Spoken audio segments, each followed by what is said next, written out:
E aí, tudo bem?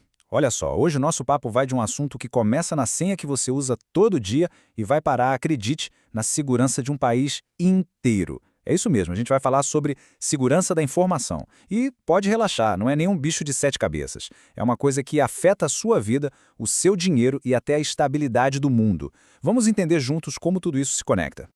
Para começar, deixa eu te fazer uma pergunta bem direta. Você tem um perfil no LinkedIn? Se a resposta for sim, saiba que, em algum momento, você já correu um risco bem grande. Em 2012, milhões de pessoas como você descobriram, do pior jeito possível, que a segurança dos seus dados era bem mais frágil do que imaginavam.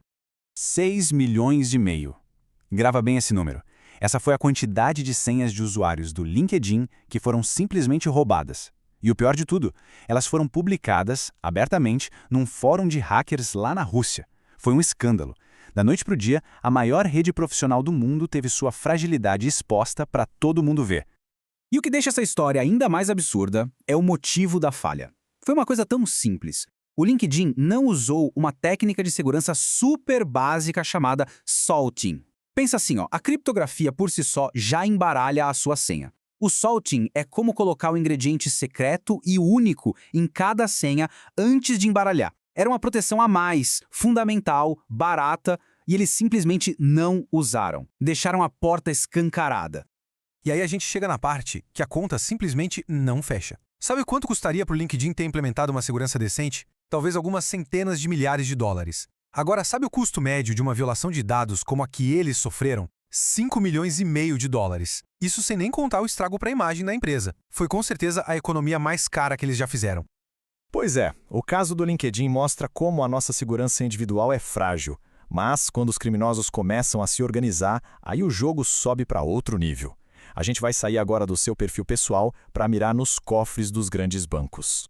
Esquece aquela imagem de filme, com máscaras, armas, alarme tocando. Em 2013, uma quadrilha internacional conseguiu roubar 45 milhões de dólares usando só o quê? Laptops e caixas eletrônicos. Foi um assalto global, perfeitamente sincronizado em dezenas de países e nenhum alarme de banco tocou. A grande sacada do plano foi não ir direto nos bancos, que são super protegidos. Eles foram no elo mais fraco da corrente, as empresas que processam os pagamentos de cartão. Uma vez lá dentro, eles não precisaram de milhões de contas. Eles pegaram só alguns cartões pré-pagos e fizeram uma única mudança mágica. Removeram o limite de saque. O resto foi pura logística. Eles clonaram esses cartões sem limite, distribuíram para cúmplices em 24 países e, em questão de horas, sacaram tudo. Um golpe cirúrgico genial. E a ferramenta por trás de um golpe desses tem um nome que a gente ouve toda hora: malware. É basicamente o nome que a gente dá para qualquer programa de computador feito por mal. É como se fosse o canivete suíço do hacker, sabe? Com várias ferramentas. Tem o vírus, o worm, o cavalo de Troia, cada um para um tipo de serviço sujo. Ok, vamos lá. Vírus e worm. Parece a mesma coisa, mas não é. A diferença é bem simples na verdade.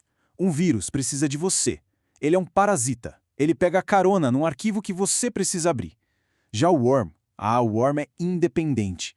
Uma vez que ele entra na rede, ele sai se espalhando sozinho, de computador em computador. É a diferença entre uma gripe e uma epidemia. Por isso que os worms são tão mais rápidos e perigosos. E aqui tem uma ameaça que, olha, eu aposto que você já recebeu. O tal do phishing. Isso é pura engenharia social. O criminoso não tenta quebrar a sua porta, ele te convence a entregar a chave para ele.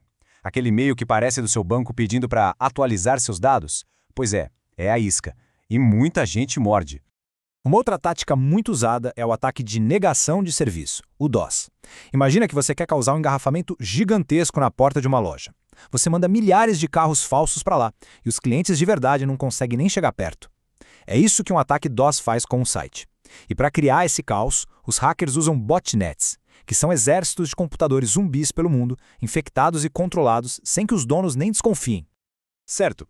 Se hackers organizados em quadrilha já fazem um estrago desses, roubando milhões, o que acontece quando quem está por trás do ataque é uma nação inteira, com recursos ilimitados? Aí, meu amigo, a coisa muda de figura. Não é mais crime, vira guerra. E a segurança deixa de ser seu dinheiro para ser sobre a segurança de todos nós. E olha, isso aqui não é roteiro de filme de ficção científica. Essa frase é do Barack Obama, dita lá em 2013. Ele já estava alertando que os alvos não eram mais só os nossos dados, Eram as coisas que fazem a nossa sociedade funcionar. A luz elétrica, os bancos, os aviões no céu. O campo de batalha tinha, oficialmente, se tornado digital. E aqui está a grande virada de chave. Guerra cibernética é diferente de crime cibernético porque tem o patrocínio de um Estado, de um governo. O objetivo aqui não é mais o lucro, é o poder, é desestabilizar o adversário, causar dano, ganhar vantagem estratégica. É a velha geopolítica, só que agora disputada com linhas de código. Essa comparação aqui deixa tudo bem claro. Na guerra tradicional, os alvos são bases militares. Os soldados usam uniforme, as fronteiras são bem definidas. Já na guerra cibernética, o alvo pode ser a rede elétrica da sua cidade. O combatente pode ser um hacker do outro lado do mundo, e as fronteiras simplesmente não existem. E as armas dessa nova guerra são softwares. O Stuxnet, por exemplo, foi um worm tão sofisticado que conseguiu causar danos físicos de verdade em centrífugas nucleares do Irã. O Shamoon foi um vírus que não roubou nada, ele simplesmente apagou, destruiu 30 mil computadores de uma gigante do petróleo. E claro, a espionagem, que hoje rouba projetos de caças e segredos de Estado numa velocidade e escala que eram impensáveis. Diante desse cenário todo, que parece bem assustador, a pergunta óbvia é, ok, e como a gente se defende disso? A boa notícia é que não estamos de mãos atadas. Existem sim estratégias, existem ferramentas para a gente construir a nossa muralha digital. Vamos dar uma olhada.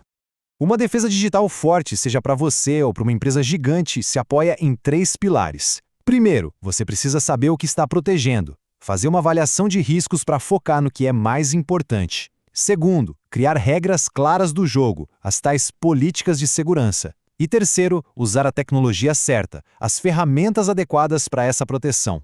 A primeira linha de defesa é sempre o firewall. Pensa nele literalmente como o porteiro do seu prédio digital. Ele fica ali na entrada da sua rede, olhando o crachá de todo mundo que tenta entrar ou sair. Se o tráfego não for autorizado, ele barra na hora. É o básico, o essencial. Beleza, mas e se o invasor conseguir passar pelo porteiro? Aí entra a criptografia. Ela garante que mesmo que o ladrão entre no seu apartamento, ele não vai conseguir ler os seus documentos. A criptografia embaralha tudo, transforma a informação num código que, sem a chave secreta, não passa de um monte de lixo digital. É isso que protege suas mensagens e suas compras online. E por fim, a autenticação, ou seja, como o sistema sabe que você é você mesmo. Basicamente, existem 3 jeitos de provar isso. Com algo que você sabe, tipo uma senha, com algo que você tem, como um token ou o seu celular, e com algo que você é, como a sua digital ou o seu rosto. A segurança de verdade vem quando você combina pelo menos 2 desses fatores. Já entendemos as ameaças de hoje e as defesas que temos, mas a gente sabe que a tecnologia não para um segundo, né? O campo de batalha está sempre mudando e os desafios do futuro já estão aí, batendo na nossa porta. É só a gente olhar para o nosso dia a dia. Tudo nosso está na nuvem. Nossos celulares são praticamente uma extensão do nosso corpo. Isso é de uma conveniência incrível, claro. Mas também cria um monte de novas portas, de novas vulnerabilidades. Cada aparelho novo que a gente conecta, cada serviço online que a gente usa, é mais um ponto que precisa ser protegido. A pergunta é, será que a gente não está trocando segurança por um pouco mais de conforto? Isso tudo leva a gente para a pergunta de $1 milhão. A gente viu que a segurança é uma eterna corrida. Hackers contra defensores, num futuro próximo onde tudo, da sua geladeira ao seu carro, vai estar online. Será que a ideia de segurança total, de estar 100% seguro, é uma meta possível ou é só uma ilusão? A resposta, talvez, é que segurança não é um produto que a gente compra e instala. É um processo sem fim, de atenção, de adaptação, e a peça mais importante desse processo todo, no fim das contas, somos nós.